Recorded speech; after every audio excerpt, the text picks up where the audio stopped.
Shivshambhu Chhava news Dharashiv आज collector office समोर उपोषणाला बसलेले आज तिसरा दिवस आहे। हे आजोबा काय म्हणतायत, त्यांचे अतिवृष्टीमुळे जे अनुदान भेटलेलं आहे ते मिळालेलं नाही अद्याप। तर उपोषण करते आहेत, त्यांच्याशी आपण संवाद साधू। बोला आजोबा, काय म्हणणं आहे तुमचं, का बसला? मी कसबे तडोळ्याचा रहिवासी आहे आणि खातेदार। मला गट नंबर 542 मध्ये माझी 3 हेक्टर 2 आर शेती आहे।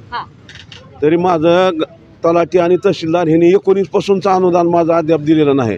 त्यांचं म्हणणं आहे की 7-12 सामायिक आहे आणि मला संमतीपत्र आणा म्हणून अशी मला वारंवार उत्तरं दिली ती। पण माझं जे आहे ती माझ्या नावापुढं फेर नंबर आहे 4350, त्याचे 2 हेक्टर 3 हेक्टर 2 आर क्षेत्र आहे। त्यांनी अद्याप मला अनुदान अजून दिलेलं नाही। त्यांनी आज मी 4था दिवस आहे माझा उपोषणचा, त्यांनी कसली दखल घेतलेली नाही। तरी मी मंत्रालयापर्यंत अर्ज देऊन आलेलो आहे, तरी त्यांनी माझी कलेक्टर साहेबांनी त्याला डायरेक्ट आदेश करावा आणि त्यांचं जीव मला सामायिक क्षेत्राचं जे उत्तर देतात ही बेकायदेशीर आहे। आणि माझ्या भावानं त्यांच्यावर तक्रार दिली, त्या भावाचं 7-12वर कुठंही नाव नाही, त्याची पण तक्रार बेकायदेशीर आहे।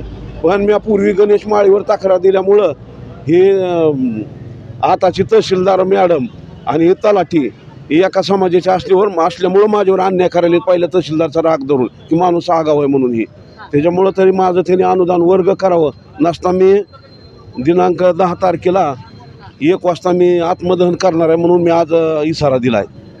त्यांनी जर माझं अनुदान नाही दिलं तर मी 100% आत्मदहन करणार। आणि आता मला 10 तारखेला आणि त्यांनी जर मला आता धुडकावून लावलं तर मी कुठंही परिसरात आत्महत्या करणार आहे आणि त्यांनी त्याच्यावर गुन्हा दाखल व्हावा म्हणून अशी माझी मागणी आहे। मी आमदार खासदाराच्या ह्याच्यावर पत्र मोबाईलवर टाकलेत, मी असं करणार आहे आणि मला यांच्यावर गुन्हा दाखल व्हावा म्हणून। आज 3 दिवस झालं शासनाचे कोणी आले होते का? काय नाही, फक्त उठून जा म्हणायला आली ती, आचारसंहिता लागली तुम्ही उठून जावा आहे म्हणून। आता माझं उपोषण माझं आधीच आहे ना, आधीच आहे। आणि मग माझं अनुदान मला लवकर माझं पत्रक काढा ना, मी काय इथं बसायला मला गोडी आहे का त्याची?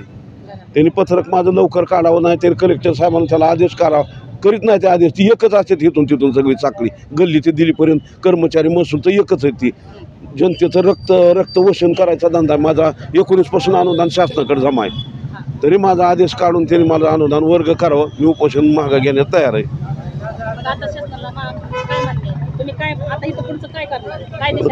आता काय नाही, त्यांनी जर माझं अनुदान नाही वर्ग केलं तर मी 100% 10 तारखेला आत्महत्या करणार। मी